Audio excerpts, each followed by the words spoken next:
Quando nós nos preocupamos com os colaboradores, genuinamente com eles, um colaborador autoconsciente, com clareza de quem ele é, o que ele faz. Aquilo que a gente construiu vai com a gente, né? Nossa reputação vai junto. A inteligência artificial entrega velocidade. Ser um personagem todos os dias cansa.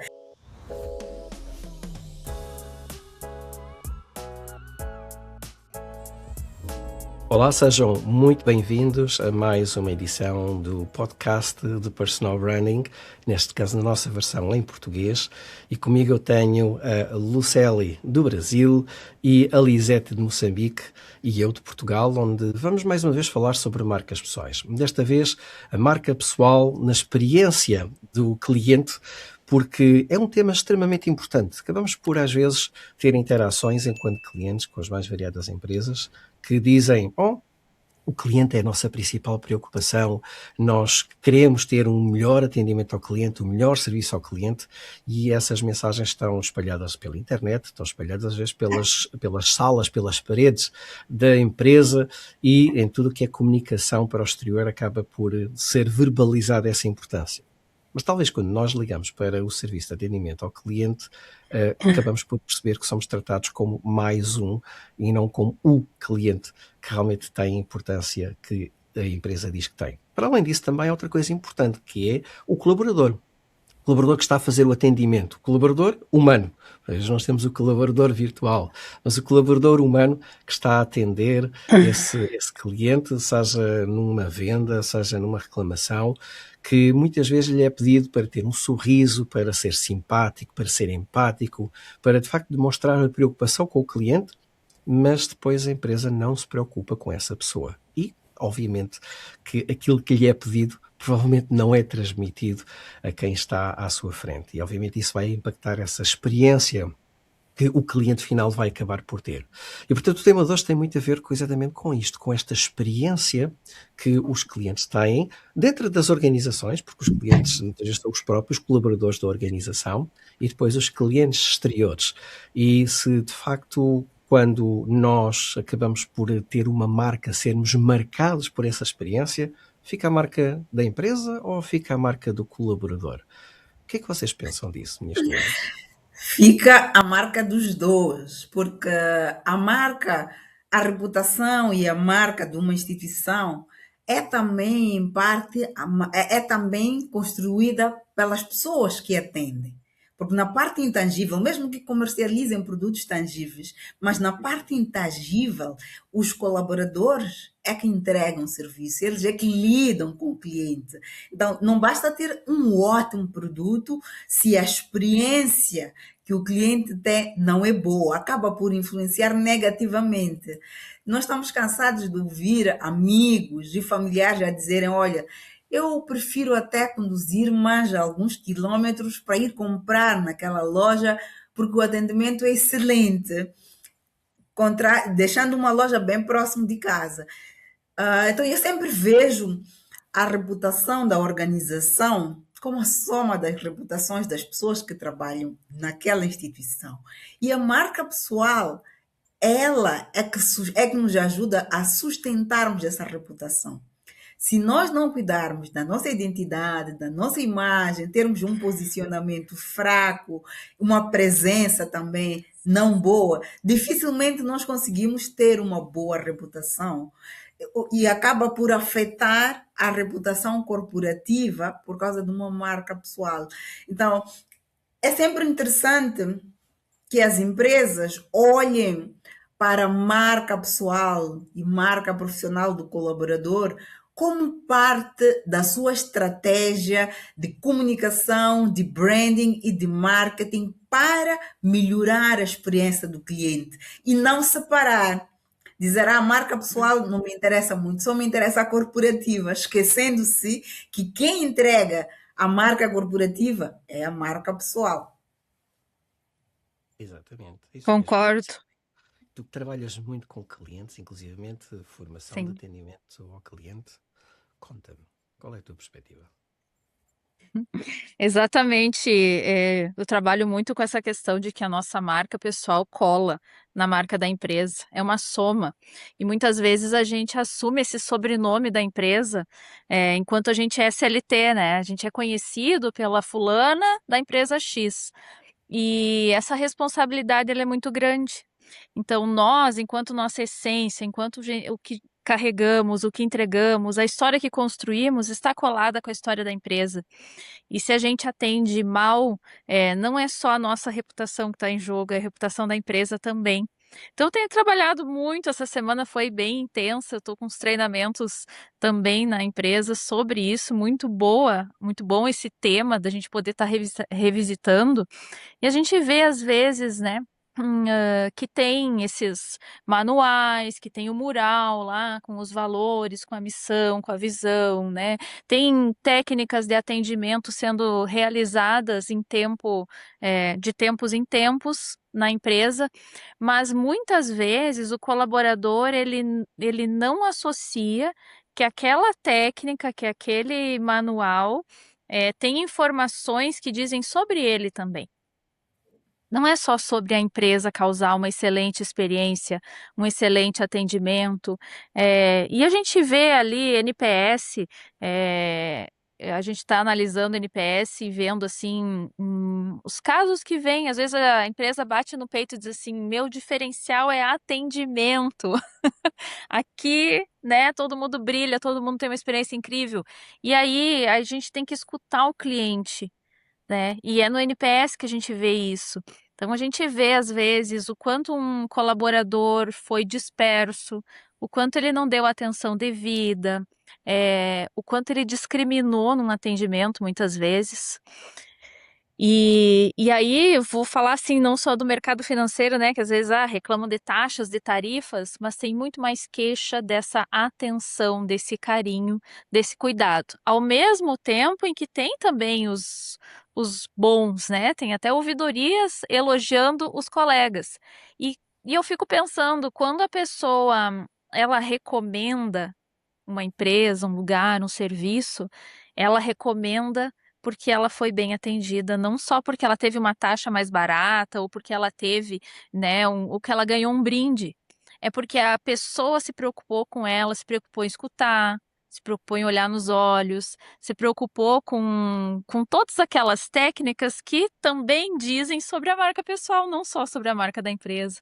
Então, é uma cola muito importante. Eu tenho batido nessa tecla pelo que nós queremos ser lembrados. Porque a empresa tem um branding e trabalha a percepção de marca o tempo inteiro, pesquisa, NPS, né? Mas e nós, né? Que rastro nós estamos deixando para que as pessoas tenham uma boa experiência conosco? Tu tocaste num ponto importante. Essa componente da experiência ela é crítica. E isso faz-me lembrar de várias experiências que eu tenho decorrentes das inúmeras viagens que eu faço ao longo do ano para dar formação de personal branding, literalmente pelos todos os continentes. E ainda não tive a oportunidade de ficar nos hotéis Ritz-Carlton, mas já trabalhei com alguns colaboradores e há uma lei não é lei, é uma regra, não é uma lei, mas uma regra interessante que talvez a maioria das pessoas não conhece e que faz toda a diferença. Todos os colaboradores, mas todos os colaboradores, sem exceção, têm $2.000 por ano para satisfazer pedidos dos clientes. Se o cliente, por exemplo, manchou uma camisa e precisa de uma camisa para uma reunião, o colaborador do hotel está autorizado a avaliar a situação e usar esses €2.000 para conseguir satisfazer o cliente. E o pedido pode ser qualquer tipo de pedido. E isto é interessante porque não só a experiência para o cliente eu tenho alguém que me só resolve o problema, não é porque eu lembrei-me de ter aqui uma excentricidade, não, resolveu-me o problema, mas há outra coisa importante que é a mensagem que a empresa transmite ao colaborador. Eu confio em ti ao ponto de te dar $2.000 para que tu tomes a decisão de quando é que os deves usar para satisfazer o cliente. E vocês podem pensar, mas $2.000 é muito. É verdade. No entanto, o valor médio anual de um cliente da Ritz Carlton é de $250.000. Portanto, $2.000 em 250.000 não é assim tanto. E a percentagem de colaboradores que utiliza esses $2.000 é muito baixa, anda à volta dos 40% a 45% anual. E, portanto, acaba por a maioria, e não é, atenção, usar, mas não usam todos os $2.000, usam uma parte desses $2.000 para satisfazer o cliente. E isto faz com que a pessoa se sinta confiante, por outro lado, empoderada a tomar decisões e vai conseguir satisfazer o cliente na hora, em vez de estar a pedir um conjunto de aprovações para resolver algo que se calhar se resolve em 5 minutos. Obviamente que eles depois vão ter que justificar o gasto, não é? Isso é algo que faz parte do processo. E, portanto, isto para dizer o quê? Que quando nós nos preocupamos com os colaboradores, genuinamente com eles, e trabalhamos para que eles se sintam bem dentro da organização, isso vai se refletir para o cliente. E, portanto, se a pessoa sente que alguém confia nela, que ela é bem tratada, que a escutam, e ela vai claramente transmitir essa informação. E, portanto, por mais que lhe digam que tem que prestar um bom serviço, tem que escutar o cliente, tem que olhar nos olhos, se a pessoa não é bem tratada, vai ser difícil ela conseguir ter essa coerência interna versus a coerência externa. E hoje as pessoas preocupam-se muito com vamos trabalhar, vamos publicar estas mensagens, estas campanhas de marketing, e esquecem-se como é que cuidamos dos nossos colaboradores. Como é que os nossos líderes tratam os nossos colaboradores.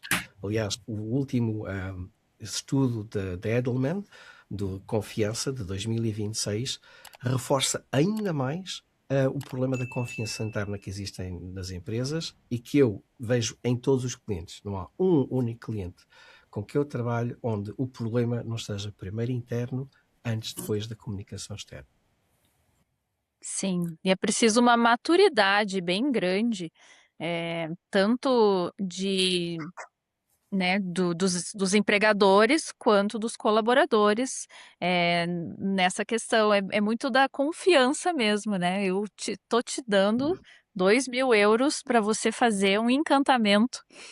E eu sei, aqui no Brasil tem empresas que elas têm receio de entregar essa verba na alçada da ponta, né? Receio, vão gastar tudo, não vão saber usar, né? Se enxerga esse dinheiro, acha que é porque tem e porque tem que gastar. Então, existe esse receio também, né? Então, acho que é uma questão de maturidade, de entendimento, e eu acho que essa fala, né, que nós estamos tendo de constância nisso, né, de olhar a percepção de valor disso, de olhar quanto cola essa marca, faz muito, reforça esse posicionamento, né? Acredito muito que a Ritz faz isso porque tem certeza que trata bem os seus clientes, os seus colaboradores, os seus clientes internos, então tem certeza que eles vão usar bem. Forma, ajuda-lhes a desenvolverem-se e acaba confiando, e eles sentem-se seguros para fazer isso. As empresas, estava a falar do caso do Brasil, sim, acredito que seja a maturidade, mas ao mesmo tempo é preciso ter esse compromisso com o crescimento do colaborador e poder empoderá-lo para que ele possa tomar decisões na sua ausência. Depois pode justificar, mas é empoderá-lo a resolver o problema sem ter de mandar uma carta para si a dizer, olha, ou um e-mail a dizer que houve algum problema com a camisa do cliente, será que podemos mandar lavar ou não? Então, é uma questão de confiança, e nós já falamos bastante, tivemos um episódio onde só falamos de confiança. E confiança no colaborador primeiro. E é aí onde começa muitas vezes o problema, porque muitas empresas pensam que quando investem no colaborador, principalmente na marca pessoal dele, eles estão a investir para o mercado. Mas a verdade é que um colaborador autoconsciente, com clareza de quem ele é, o que ele faz, o que ele entrega, para onde ele vai, esse colaborador se torna um colaborador focado, motivado e atento, porque ele sabe o que é que ele precisa fazer para poder brilhar na empresa onde está, para poder ser promovido, para poder ser reconhecido. Então, a Uhum. marca pessoal acaba por ser a base para conquistar esse excelente atendimento que as empresas tanto almejam e às vezes também para conquistar a tal visibilidade pela qual correm atrás, que às vezes até se dão o trabalho de fazer circular para dizer que os colaboradores não fazem like dos posts da empresa no LinkedIn.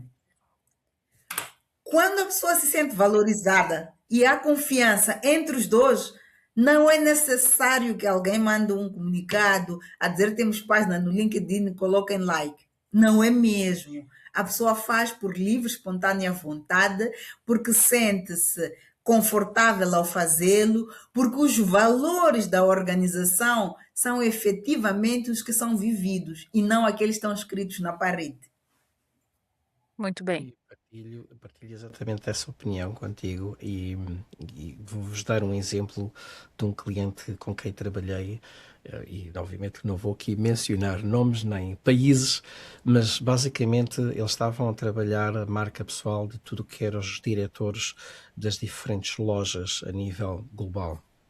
E isto num país específico, porque depois acabava por ser espalhado o piloto ou distribuído nas outras regiões, mas num país específico eu visitei várias das lojas e tinha lojas em que o ambiente era espetacular, mas era um ambiente mesmo espetacular, as pessoas gostavam de trabalhar lá e o serviço que prestavam aos clientes era excepcional e inclusivamente nos relatórios que apareciam era exatamente isso que aparecia espelhado. Mas também havia outras lojas onde o ambiente era de cortar à faca, como nós costumamos dizer aqui em Portugal. E a diferença era só uma: a pessoa que geria essa loja. Era o diretor dessa loja, que matava por completo todo o bom ambiente pela forma como lidava com as pessoas. E elas tinham medo de falar nas entrevistas que eu fiz para perceber qual era a percepção que tinham, não só da organização, como das chefias a vários níveis até chegar ao diretor. Basicamente, as pessoas nas lojas onde o ambiente não era um bom ambiente acabavam por se fechar e tinham medo de partilhar informação, porque inclusive achavam que eu depois ia partilhar essa informação mais acima. E ali conseguia-se ver perfeitamente que depois o atendimento que era feito ao cliente não tinha a mesma avaliação que tinham as outras lojas.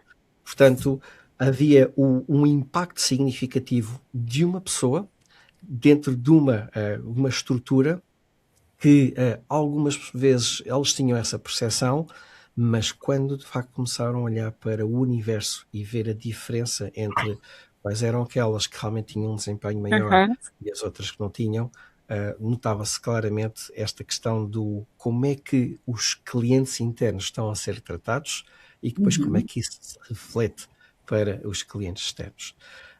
E portanto esta questão às vezes quando nós ouvimos falar do bem-estar, do equilíbrio, família, profissão e tudo mais, acaba por se refletir na forma como as pessoas interagir com os clientes e na forma como os tratam.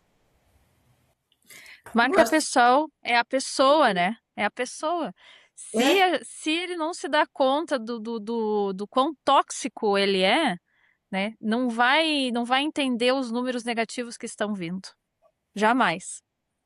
Diga-me uma coisa, minhas senhoras, e agora com esta introdução da inteligência artificial, em que a inteligência vai substituir muitos dos colaboradores que estão a interagir com os clientes, o que é que vocês acham que vai acontecer? Eu acho que o ser humano vai ser cada vez mais procurado pelo mercado, mas não qualquer ser humano. O ser humano que investir no seu capital intelectual, que ele vai aprender a usar a inteligência artificial sem entregar o seu cérebro. O ser humano que vai continuar a fazer leituras, o ser humano que vai se permitir pensar. Nós começamos esse podcast hoje, todos os três dissemos, hoje nós queremos fazer um podcast sem apoios. Vamos conversar neste podcast.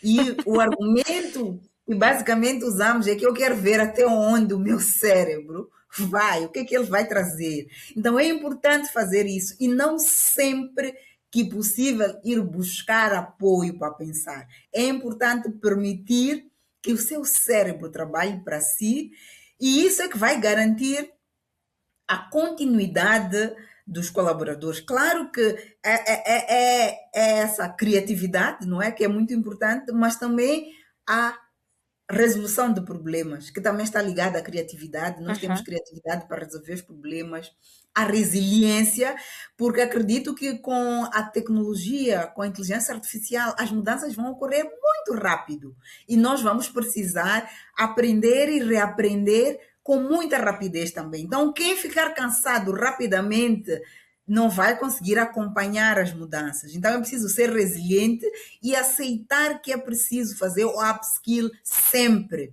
que necessário e não murmurar, fazer o que é preciso ser feito ou avançar. E também acredito que os profissionais que souberem usar a tecnologia a seu favor e a favor das suas empresas vão se destacar muito. Porque a tecnologia não é um inimigo, é um aliado para ser usado com inteligência. Tu, Lucélia, o que é que tu pensas? Eu, eu estava lembrando de um tempo. Vocês também podem ter passado por isso. Eu acho que isso não é uma referência Brasil, tá? De um tempo em que os bancos eles tinham filas gigantes. Todo mundo entrava no banco, ficava horas para ser atendido, enfim, tinha fila de caixa, tudo era feito ali, né, manualmente.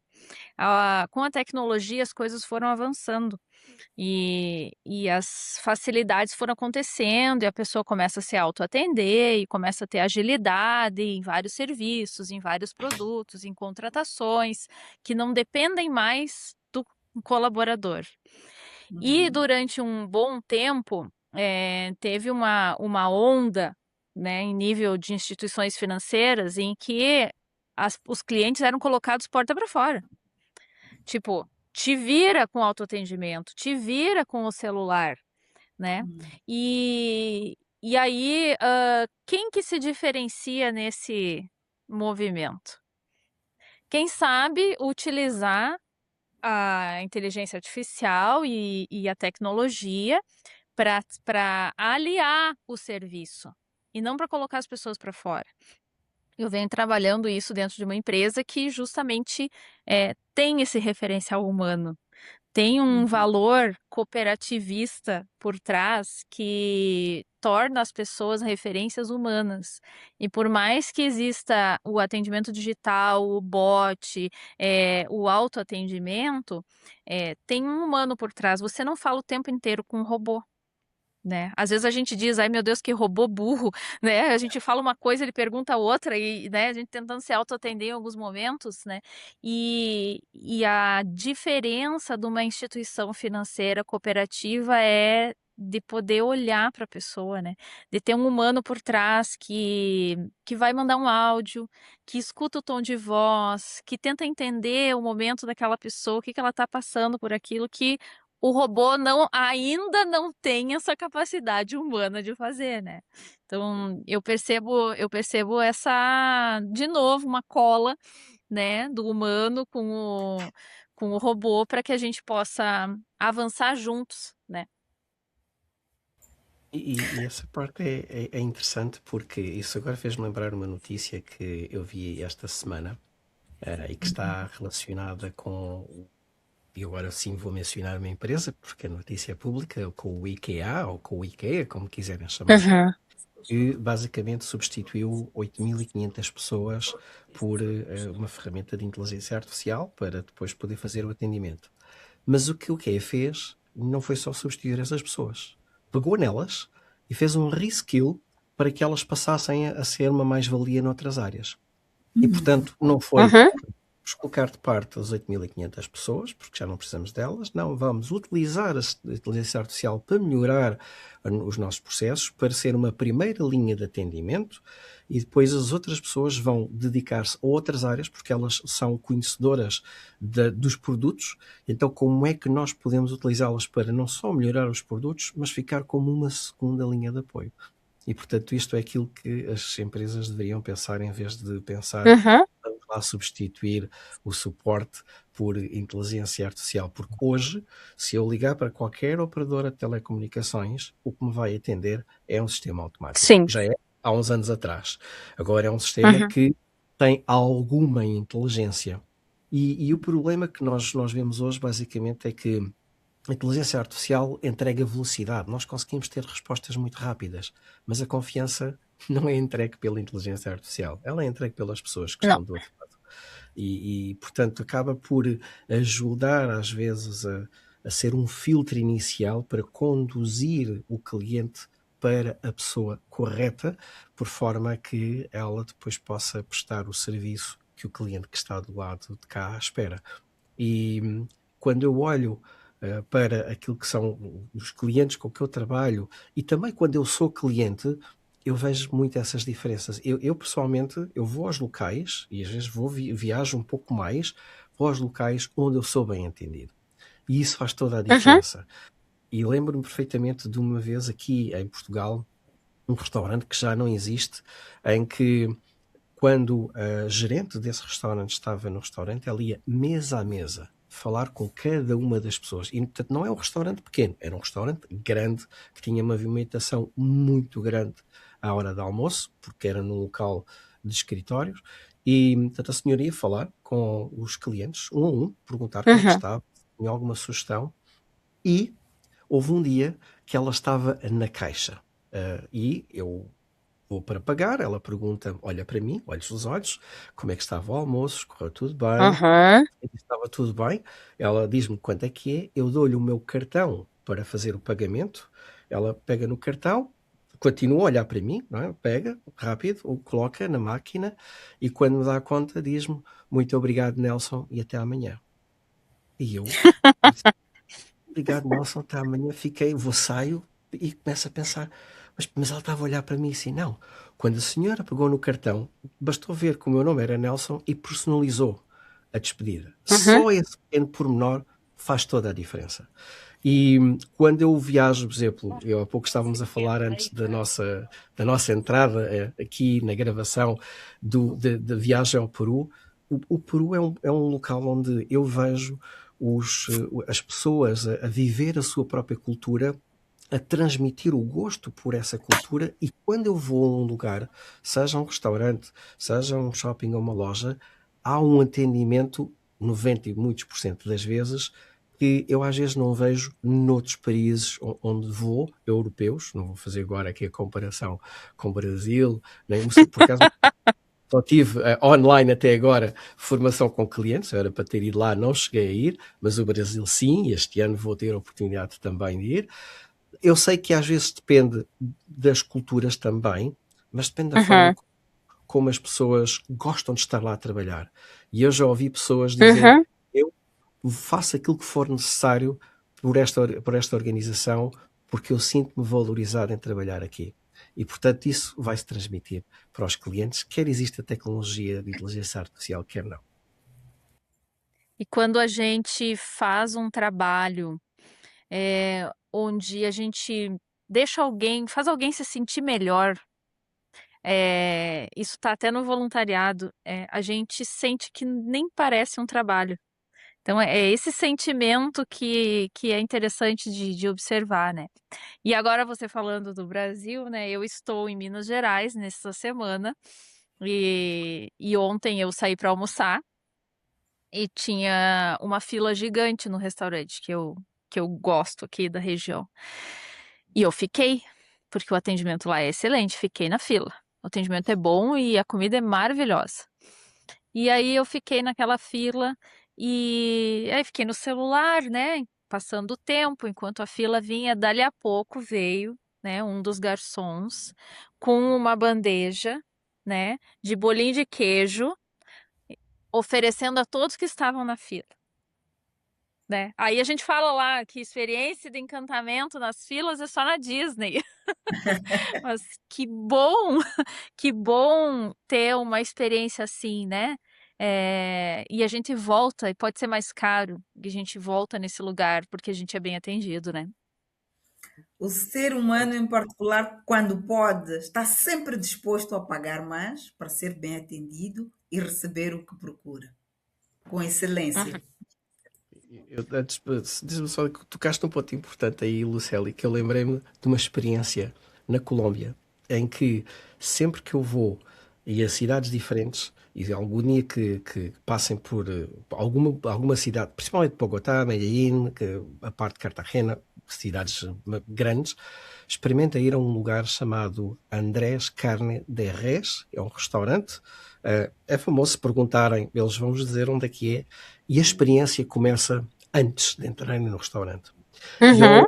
do jantar, nós vamos tendo uma experiência que começa a ser um jantar, depois passa a ser um jantar com espetáculo e vai evoluindo até nós sairmos, entramos, por exemplo, para jantar por volta das 7, 8 da noite, saímos lá às 4 da manhã, porque entretanto Olha, o jantar transforma-se num bar, discoteca, e é uma experiência que eu recomendo a quem um dia estiver em Bogotá, Medellín, Cartagena, experimentem a ir. Eu Medellín não fui, mas em Cartagena e Bogotá sim, experimentem que vale a pena.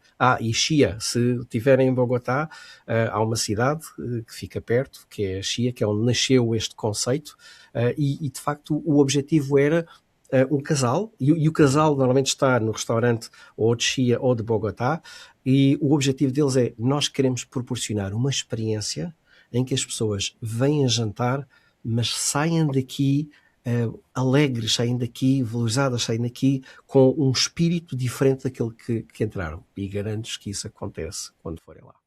muito bom, muito bom. Falando em experiência, agora lembrei-me de uma que aconteceu em Santon, em que eu esqueci os óculos de sol.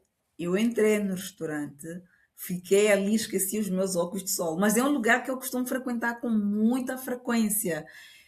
E eu saí, voltei para casa, e eu já vi, e eu tinha dito, tinha comentado que eu viajava naquele dia.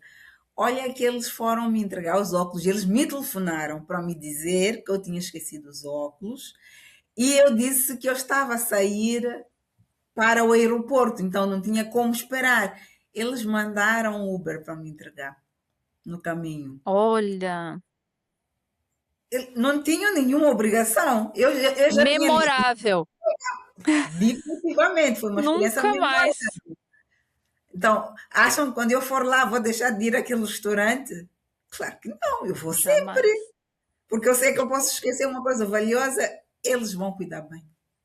A experiência é Uhum. tudo e às vezes também sim tem a ver com um pouco com cultura. E agora lembrei-me de vos fazer outra pergunta que está relacionada com não só culturas, determinados mercados, mas também empresas, porque eu já vi isso um pouco nas várias geografias onde atuo, que é, há um foco muito grande para o desempenho, para conseguir Uhum. alcançar objetivos, para que o cliente compre, para que o cliente volte, para encantar o cliente.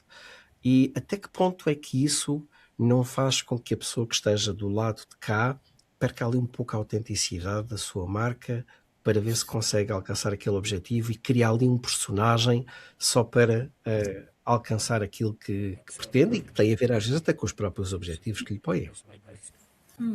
Gosto muito dessa pergunta, Nelson, porque ela nos faz refletir também na questão de como a gente escolhe esses empregos, não é? Se eu preciso de me transformar num personagem, é que os valores daquela organização e os meus não batem, não Uhum. estão alinhados. Então, isso prova definitivamente o quão a gestão da marca pessoal é importante para a tomada de decisões importantes na nossa vida. Quando a gente tem um posicionamento estratégico e tem clareza do que a gente quer, para onde vai, tomar decisões fica fácil. Se a empresa tem valores e tem uma cultura que não se adequa à nossa personalidade, a gente não vai, pura e simplesmente. Por quê? Porque a gente está muito clara que valores transformam-se em comportamento.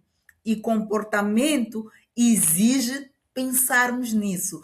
Quando nós fazemos algo que não acreditamos e fazemos porque nos mandaram fazer, meia volta, nós sofremos com isso. Porque nós, seres humanos, pensamos naquilo que fazemos depois de termos feito.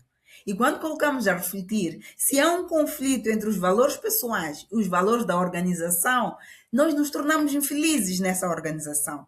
Uhum. E ser um personagem todos os dias cansa. Daí que quando a gente trabalha a gestão da marca pessoal, a gente sempre diz ao cliente: nós queremos a sua verdade.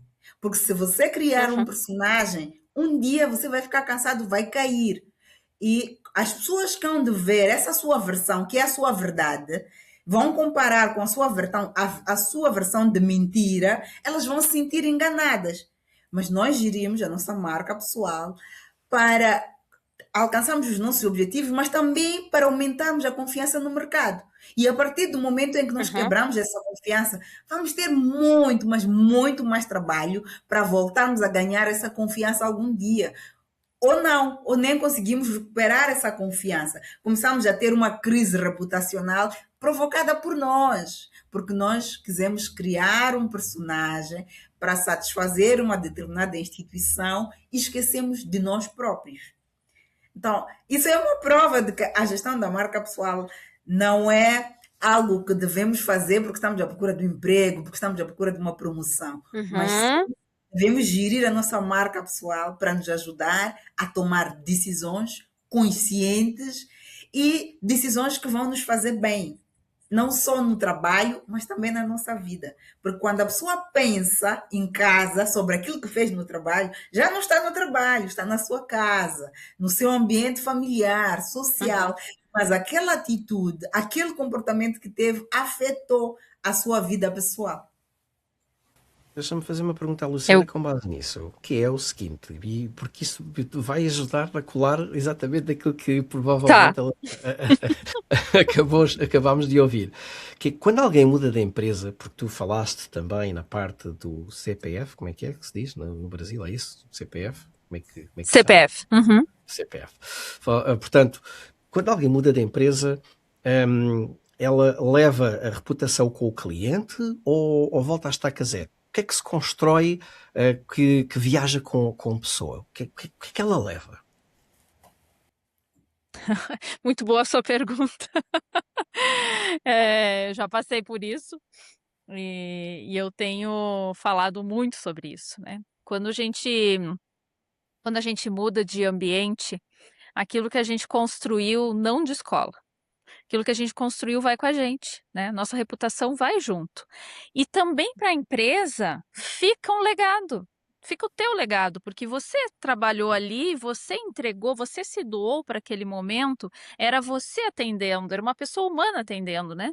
Então, quando a gente muda de trabalho, de ambiente, quando a gente faz uma transição de carreira, quando a gente muda de um cargo X para um cargo Y, tudo que a gente construiu vem junto, é uma bagagem que você carrega, e essa bagagem é só sua. Então, justamente eu acredito nisso e demorei para entender quando eu passei por um momento de transição, a primeira impressão era uma perda imensa de identidade, de ter saído de um lugar que me emprestava um status, né, e uma posição que eu não tinha mais, que eu precisei reconstruir. Mas quando eu comecei o trabalho de marca pessoal, eu comecei a entender o jogo, como funcionava. Eu comecei a entender sobre identidade, eu comecei a entender sobre trajetória, posicionamento, e eu me reconstruí nisso. Eu acho que é importante. E voltando um pouquinho na questão do personagem, durante a fala da semana, a gente, nesse momento de atendimento e transformar, né, atendimento em memorável, a gente comenta sobre técnicas de espelhamento, técnicas de conexão, né, rapport, ferramentas que são usadas, né, em momentos de venda. E aí a gente justamente fala sobre isso. Não, isso não pode ser uma questão mecânica. Isso tem que ser natural. A conexão, ela é natural. Você fala do filho, a pessoa tem um filho, ela sente. Você fala de uma experiência positiva de atendimento, outra pessoa lembrou, todos vocês lembraram de uma experiência com restaurante quando eu falei, né? Então, isso é gerar conexão. É você estar presente e conversando com alguém e você tem uma afinidade. Agora, você usar uma técnica de forma mecânica, proposital para atingir uma venda, a pessoa percebe e não se sustenta, como você fala, Lisete. Se você tiver que usar só isso para se adaptar à empresa e fazer mais vendas e performar melhor na meta, aos poucos você vai cansar. E isso não vai ser sustentável para a sua vida, para a sua carreira, para a sua marca e para a empresa também, porque as pessoas percebem. Eu gosto dessa abordagem e queria voltar para a pergunta do Nelson. O que fica e o que vai com o colaborador é a marca pessoal. É a única coisa que ele tem. Vai ficar a reputação que ele construiu na organização e a reputação que ele tem, ele leva para a nova empresa onde vai. Aqui em Moçambique, muitas vezes, quando as empresas não conseguem ter um padrão no mesmo nível, quando um colaborador sai, eles perdem. E eu vou trazer um exemplo daqui. Aqui, um dos setores com maior rotação no mercado moçambicano é o setor bancário, o setor financeiro, que também é um dos maiores empregadores. Então, no setor financeiro, às vezes, o gestor de conta, quando ele sai de uma empresa, de um banco, ele vai com parte dos seus clientes. E a empresa sofre com isso. Então, ele liga e diz, olha, ou se manda um e-mail a comunicar, o cliente pergunta para onde é que você vai? E a pessoa diz, pode mudar e ir com ele. Por quê? Porque nesse processo de atendimento, eles criam uma relação de confiança. E essa relação de confiança não se compra, constrói-se com tempo, com palavra, com consistência, com entregar o que se promete. E estes dois temas acabam por eles estarem, na minha opinião, estarem ligados um com o outro. Daí eu ter colocado esta questão. Porquê? Porque a empresa abre a porta ou fecha. Há empresas que são conhecidas como tendo uma abordagem muito agressiva, ou melhor, que os seus colaboradores têm uma abordagem muito agressiva, uma abordagem comercial. E, portanto, isso pode fechar algumas portas e pode abrir outras. Mas a empresa abre. Agora, o que faz com que a pessoa se mantenha dentro desse espaço, dentro dessa sala, tem a ver exatamente com aquilo que é a sua marca pessoal. E, portanto, quando o colaborador sai e vai para outra organização, há aqui duas coisas que acontecem. Uma, ele vai com uma boa reputação, que é uma junção do seu trabalho e da percepção que tem da empresa, e isso vai ajudar a abrir portas, em que ele vai ter que provar que ele atuava da maneira que atua, alinhada com aquilo que é a sua marca pessoal, e portanto aí as pessoas conseguem ver essa coerência no discurso. O que muda é provavelmente a oferta de produtos e serviços que é apresentado e a empresa que está atrás que representa, que essa pessoa representa, ou aquela pessoa construiu um personagem ligado à organização onde estava e quando chega começa a ver que afinal aquele personagem já não funciona dentro da nova organização porque tem uma abordagem completamente diferente e aí vai cair por água abaixo toda essa construção que foi elaborada. E isso hoje vê-se bastante no mercado e muitas vezes acaba por prejudicar os dois, a marca da empresa e a marca do colaborador.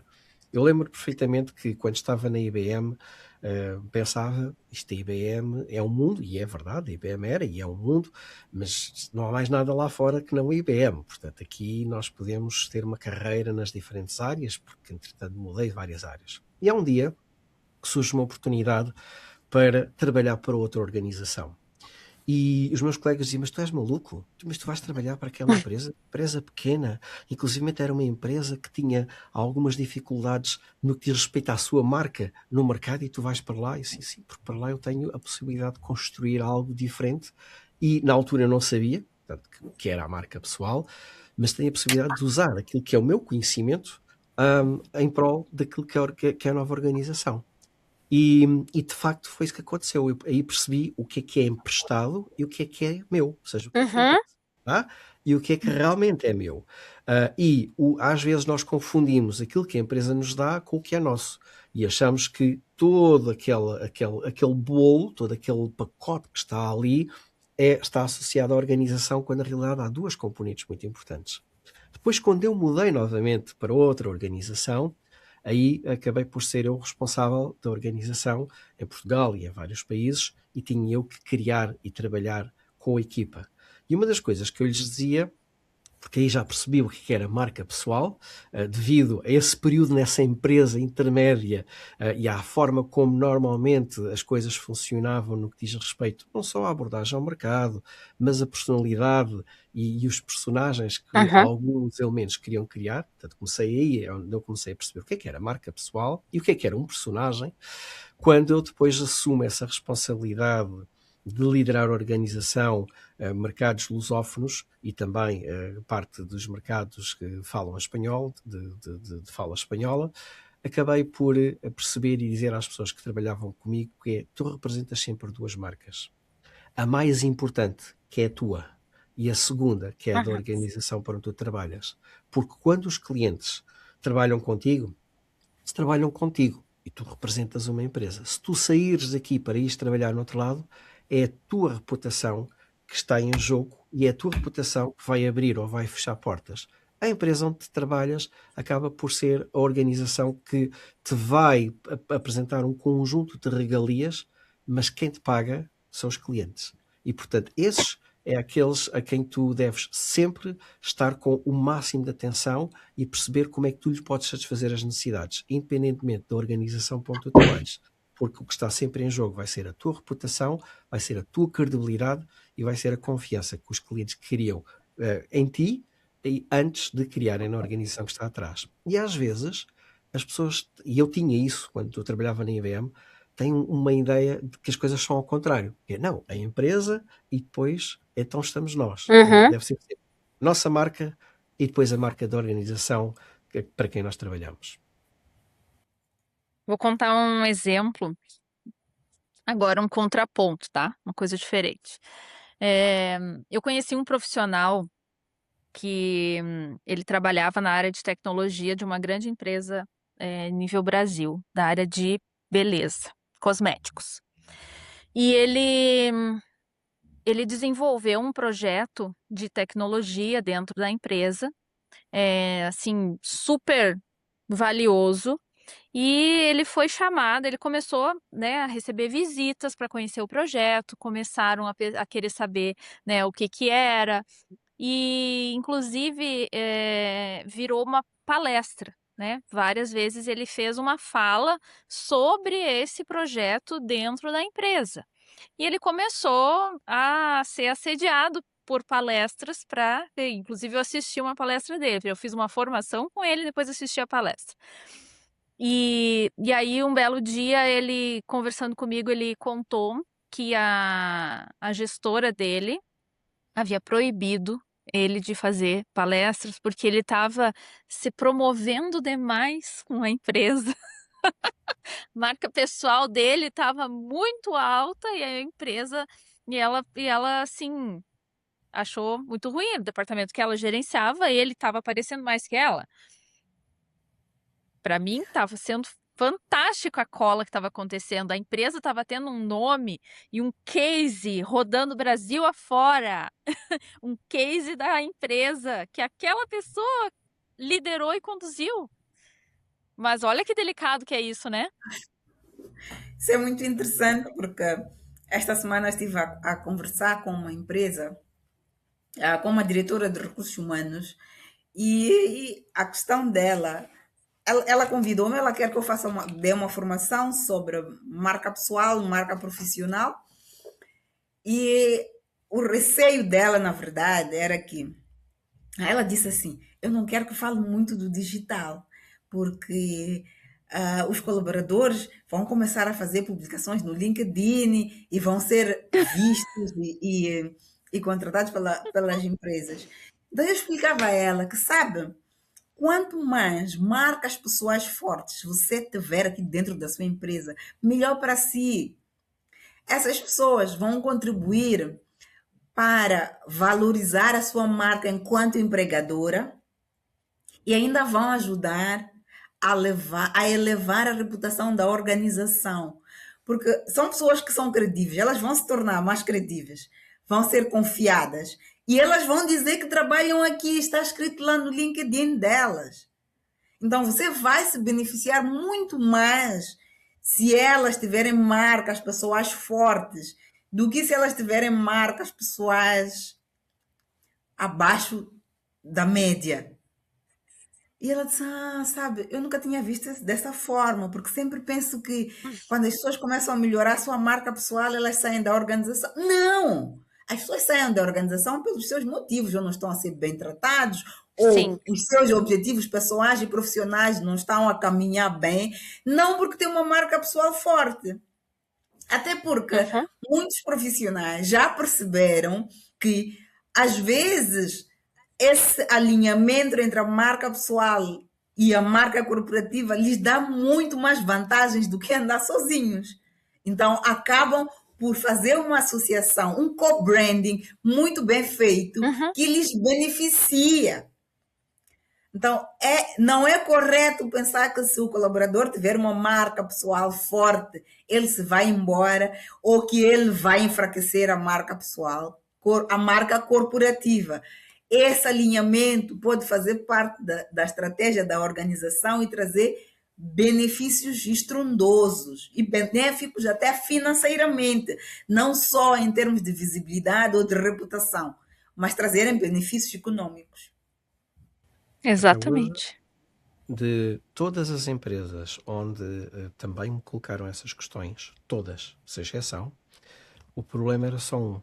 O medo de perder os colaboradores que depois Uhum. é porque eles não são bem tratados dentro da organização. E porque o ego daquela pessoa ou das outras pessoas Uhum. acaba por se sentir incomodado por haver alguém que se calhar tem mais exposição, provavelmente acaba por lhe darem mais importância do que a pessoa que está a partilhar isso. Não quer dizer que seja o caso dessa organização com que estavas a falar. Uhum. Agora, daquelas com que eu trabalhei, não há uma. E obviamente também não são muitas as empresas que me dizem isso, mas todas as que me diziam isso, quando nós vamos depois trabalhar com as equipas e na área de liderança, o que eu vejo é que as pessoas não são bem tratadas, não se sentem bem e claramente, quando elas percebem, afinal eu nem sequer devia estar aqui, obviamente que se vão embora. Mas outra coisa que eu também digo a essas empresas é, ainda bem que elas se vão embora, porque senão vocês passam a ter alguém que não quer estar aqui, que provavelmente não é Sim. produtivo, que pode até estar a minar o próprio trabalho dentro da organização, como eu já vi acontecer, e portanto, quanto mais depressa essa pessoa se for embora para outro local onde ela se sinta melhor, melhor é também para a organização. E portanto, eles até deveriam estar contentes por, bom, nós conseguimos identificar aqui alguém que não está bem e que se vai embora. Qual é que é depois o problema? Mas nós não temos ninguém para substituir esta pessoa. Isso aí já é outro nível diferente, já é outra conversa Uhum. diferente, que também passa pela marca pessoal, que é, então, se calhar nós, a empresa, não estamos a olhar para a pool de profissionais que nós temos, a identificá-los e perceber quem é que pode, e trabalhar num plano de carreira, quem é que pode evoluir, quer a nível de Uhum. componente técnica, quer comportamental, para depois assumir aquela função. E hoje em dia muitas empresas trabalham no imediato, trabalham para apresentar números no final do trimestre, nem sequer é no final do ano. No final do ano ainda está muito longe, vamos lá ao trimestre, porque é isto que interessa. E esquecem-se que para conseguir depois alcançar a próxima etapa é necessário trabalhar competências e não é só colocar a cenoura à frente da pessoa para que ela se sinta motivada, Isso. mas cada vez mais o dinheiro não é aquilo que mais preocupa as pessoas, é como é que eu me sinto aqui? Estou a ser valorizado Uhum. ou não estou a ser valorizado? E, portanto, estas questões de trabalhar a marca pessoal no contexto corporativo está a ter cada vez mais importância para que, as pessoas percebam qual é o seu real valor, 2, qual é o contributo que elas trazem à empresa, 3, como é que alinhamos aquilo que são os meus valores com os valores da empresa. Não é, eu agora vou mudar de valores, é não, como é que nós alinhamos isto por forma que a diferença seja menor. Às vezes há uma diferença, pode ser grande, pode ser pequena, que seja menor. E como é que a empresa pode trabalhar para me valorizar mais, por forma que isto tenha aqui uma situação em que nós todos ganhamos nesta equação. E, portanto, o investimento em programas de marca pessoal não é employer branding e embaixadores de marca. Isso Não. é depois. Isso é lá para a frente. Preocupem-se primeiro em como é que nós trabalhamos a marca das pessoas que cá estão e, mais importante, dos líderes, porque são eles que trabalham com essas pessoas Aham, e são eles que podem matar ou fazer com que uma aham. empresa sobreviva, ou um departamento sobreviva. Minhas senhoras, eu Numa Algumas, tenho... mesma empresa, Sim, força. pode numa falar você. mesma empresa, dependendo do ego do líder, né? Havia um posicionamento de que se podia usar o LinkedIn para trabalhar sua marca pessoal, contar o que estava fazendo, né? Atualizar. E um outro time ao lado não podia porque o líder proibia. Às vezes as empresas esquecem-se que o bem-estar corporativo também passa por nós nos sentirmos menos preocupados com a nossa carreira Uhum. também, por É. vivermos menos ansiosos sobre o futuro profissional, por nós acreditarmos que podemos melhorar e que temos um espaço dentro daquela organização para crescermos, para oferecermos o nosso trabalho e sermos reconhecidos. E isso faz parte de um processo de personal branding. Mas às vezes as empresas esquecem que isso também pode ajudá-los no bem-estar corporativo. Exatamente. Bem-estar corporativo não é só vamos aqui fazer umas coisas, vamos comer mais Uhum. saudável, vamos fazer aqui umas atividades físicas. Passa mais até, porque isso as pessoas já sabem que elas têm que fazer, tem a ver com cuidar bem do seu corpo. Passa por outras práticas diferentes. E acaba por tocar naquilo que nós hoje cada vez falamos mais quando se trabalha com líderes, que é a segurança psicológica, as pessoas poderem Uhum. dizer aquilo que pensam, não terem medo de fazer perguntas, também não terem medo de poder cometer erros e aprender desses erros, do dar e receber feedback, ou seja, há um conjunto de características que as empresas, ou melhor, que as equipas devem ter para que esse ambiente seja um ambiente saudável. E ele começa, obviamente, nos seus membros, mas começa pela pessoa que está acima. E à medida que nós Uhum. vamos seguindo, se começamos a ter um ambiente tóxico, então essa toxicidade vai começar a contaminar o resto da organização.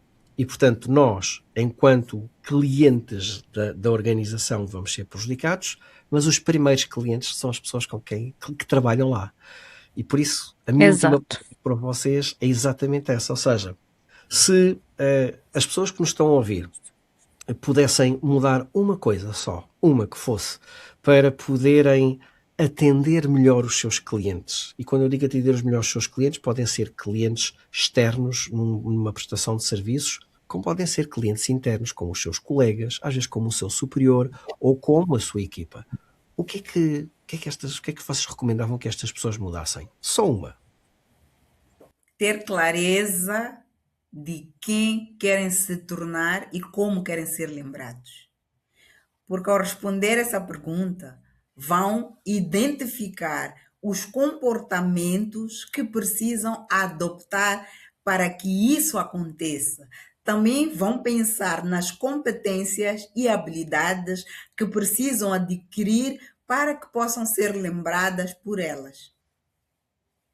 Obrigado. Eu vou nessa linha também, eu costumo dizer, que são os 3 Cs, né? A clareza de quem eu sou e que problema que eu resolvo, né? A coerência daquilo que eu digo que faço e do que eu realmente faço. E da constância de fazer com excelência aquilo que a gente faz repetidamente. Eu acho que esses 3 Cs, eles permeiam essa fala toda de atendimento. E eu acho que vale muito para a gente refletir. Eu vou reduzir a um C. Agora que estás a falar em três, eu vou reduzir a um. E o meu C é comunicação, que acaba por tocar nesses 2 pontos. Ou seja, o que eu vejo acontecer é que as pessoas dizem, nós comunicamos, porque nós estamos a comunicar a toda hora, mas isso não é verdade. Comunicar implica escuta ativa, realmente escutar aquilo que as pessoas nos estão a querer dizer e depois ajustar a nossa comunicação para comunicar com clareza e ir ao encontro das necessidades da pessoa que está à nossa frente. Se nós conseguimos fazer isto, e que acaba por tocar nos pontos que vocês acabaram de falar, porque se eu de facto tiver uma escuta muito ativa, e nesta escuta também implica eu pedir feedback sobre aquilo que é o meu comportamento, qual é o meu impacto nas outras pessoas, eu vou conseguir ajustar os meus comportamentos para que o impacto seja ainda mais positivo. E que as pessoas, quando trabalham comigo, seja dentro da minha equipa, seja como um cliente externo, se sintam bem e tenham uma boa experiência. Até a próxima semana. Exatamente, minhas senhoras e meus senhores que estão a ouvir-nos, chegamos ao final do nosso episódio e espero que tenham uma continuação de um bom dia e voltamos a ver-nos, ou voltam-nos a ouvir também dentro em breve. Obrigado às duas e a todos os que nos estão a assistir e ouvir. Obrigada, até mais.